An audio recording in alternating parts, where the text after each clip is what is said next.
ఇది ప్రాచీన కాలం నాటి కథ. రాజా ప్రతాప్ రాయ్ రాణి స్వర్ణలతతో కలిసి పవన్పూర్ అనే రాజ్యాన్ని పాలించేవాడు. ఆ రాజ్య ప్రజలు ఎంతో సంతోషంగా ఉండేవారు. ప్రతాప్ రాయ్ కూడా ప్రజలకు ఎలాంటి కష్టం కలగకుండా చూసుకునేవాడు. ఆ రాజ్యం సంతోషాలతో నిండి ఉండేది. ఒకరోజు ప్రతాప్ రాయ్ నిద్రిస్తుండగా హఠాత్తుగా అతని గదిలో దేవీమాత ప్రత్యక్షమవుతుంది. రాజా ప్రతాపరాయ్, రాణి స్వర్ణలత, మీ పూర్వజన్మల మరియు ఈ జన్మల కర్మలతో నేను సంతృప్తిగా ఉన్నాను. అందుకని త్వరలో మీకు కూతురిగా పుట్టబోతున్నాను. దేవీమాత మాటలు విన్న వారిద్దరూ మాతకు ప్రణామాలు చేస్తారు. కొన్ని నెలలకు రాణి స్వర్ణలత ఒక పాపకు జన్మనిస్తుంది. రాజు, రాణి ఆ పాపకు పార్వతి అని పేరు పెడతారు. రాజ్యం మూల మూలల నుండి పార్వతిని చూడడానికి జనాలు వస్తారు. పాప అందాన్ని చూసి వారు ముగ్ధులైపోయేవారు. సంవత్సరాలు గడిచాయి. పార్వతి పెరిగి పెద్దదవుతుంది. ఒకరోజు పార్వతి పరిగెత్తుకుంటూ స్వర్ణలత దగ్గరకు వచ్చి, అమ్మా అమ్మా, నేను నా స్నేహితురాళ్లతో కలిసి బయట తోటలో ఆడుకోవడానికి వెళ్ళనా? సరే పార్వతి, కాని నువ్వు జాగ్రత్త, తొందరగా ఇంటికొచ్చేయి. తర్వాత పార్వతి తన స్నేహితురాళ్లతో కలిసి బయట తోటలో ఆడుకుంటూ ఉంటుంది. 2 బిల్వపత్రాలు తన కళ్ల ముందు ఎగురుకుంటూ వెళ్లడాన్ని ఆమె చూస్తుంది. పార్వతి వాటి వెనకాలే పరిగెడుతుంది. గాల్లో ఎగురుతున్న బిల్వపత్రాలను చూస్తూ ఉంటుంది. ఈ బిల్వపత్రాలు ఎంతందంగా ఉన్నాయి! అవి గాలితో పాటు సంతోషంగా ఎంత బాగా ఎగురుతున్నాయి! పార్వతి ఇలా అంటూ ఉండగా ఆ బిల్వపత్రాలు కింద పడిపోతాయి. వాటిని ఆమె తీయబోతుండగా ఆ బిల్వపత్రాలు మాయమైపోయి వాటి స్థానంలో ఒక త్రిశూలం ఉంటుంది. హఠాత్తుగా ఆ త్రిశూలాన్ని చూసి పార్వతి భయపడిపోతుంది. ఇది ఒక త్రిశూలం, కాని ఇలాంటి అద్భుతమైన త్రిశూలం ఇక్కడెందుకుంది అని అనుకుంటూ పార్వతి ఆ త్రిశూలాన్ని తాకుతుంది. త్రిశూలాన్ని తాకగానే పార్వతికి మహాదేవుని స్మరణ కలుగుతుంది. మహాదేవునితో తనకున్న సంబంధం గుర్తుకు వస్తుంది.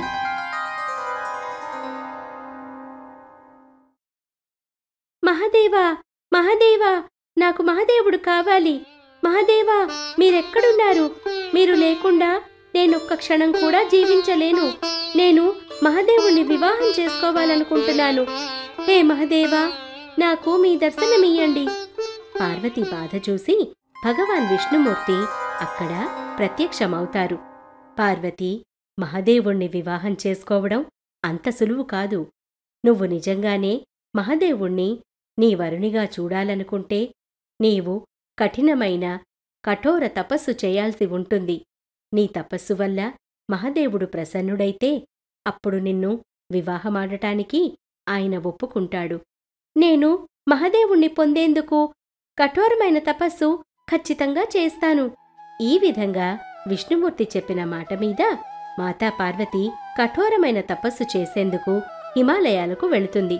అక్కడ తపస్సు చేయడం మొదలు పెడుతుంది. ప్రపంచాన్నే మర్చిపోయి మహాదేవుని నామాన్నే జపిస్తూ ఉంటుంది. దానితో మహాదేవుడు ప్రసన్నుడై ఆమెను వివాహమాడడానికి సిద్ధపడతాడు. ఈ విషయం తెలిసిన సమస్త దేవలోకం సంతోషిస్తుంది. నారాయణ నారాయణ! పార్వతీమాత, మహాదేవుల వివాహం జరగడం నిశ్చయమైంది.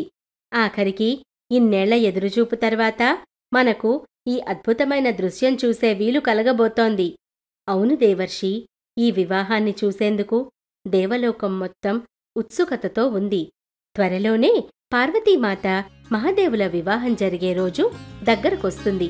సమయానికి వివాహపు ఏర్పాట్లన్నీ జరుగుతాయి. గంగాదేవి, యమున, సరస్వతి అందరూ మాతని అలంకరించడానికి వస్తారు.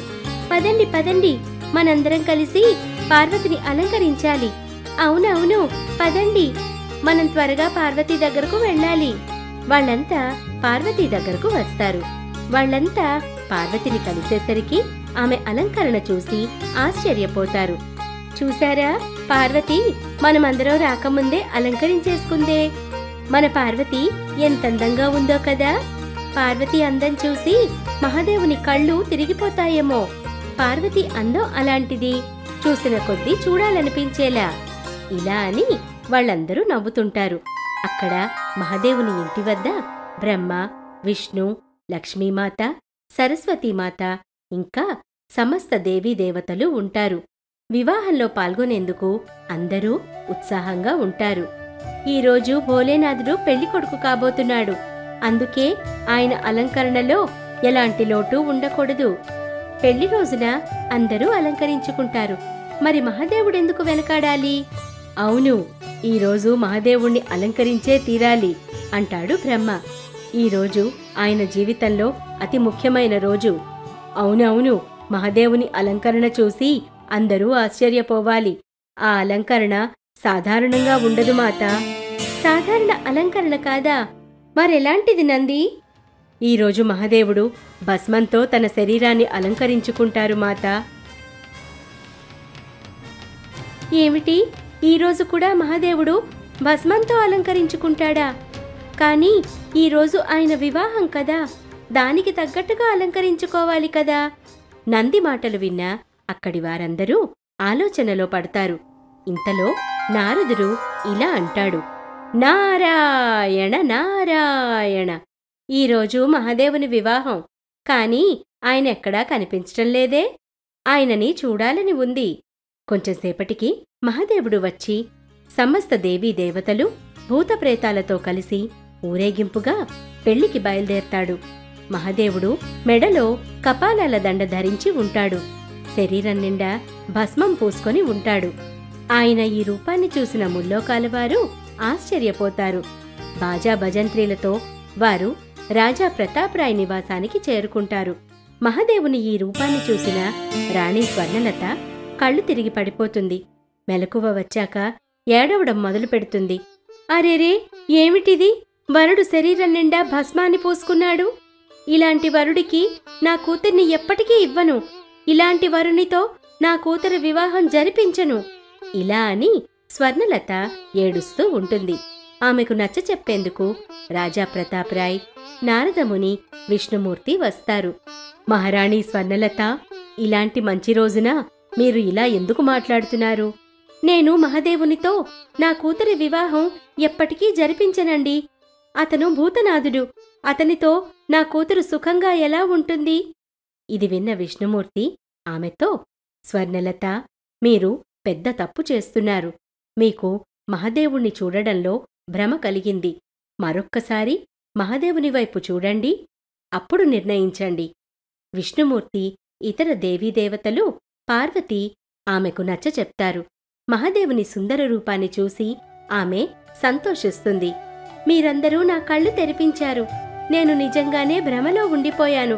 ఇప్పుడు నా మనసులో మహాదేవునిపై ఎలాంటి సందేహమూ లేదు, రాదు కూడాను. వెళ్ళండి వెళ్ళండి, ఇప్పుడు వివాహం పూర్తి చేసే ఏర్పాట్లు చూడండి. నారాయణ నారాయణ. ఇప్పుడు ఈ వివాహం జరిపించటానికి మహారాణి స్వర్ణలత కూడా తయారుగా ఉన్నారు. అందరం ఆ పనిలో ఉందాం, పదండి. ఈ విధంగా అందరూ కలిసి మహాదేవుడు, పార్వతీమాతల వివాహం జరిపించే ఏర్పాట్లలో లీనమైపోతారు. మహారాణి స్వర్ణలత స్వయంగా పర్యవేక్షిస్తూ వారి వివాహం జరిపిస్తుంది. వారి వివాహం జరగగానే మహాదేవుని జయ జయకారాలు వినిపిస్తాయి. హర హర మహాదేవ, హర హర మహాదేవ.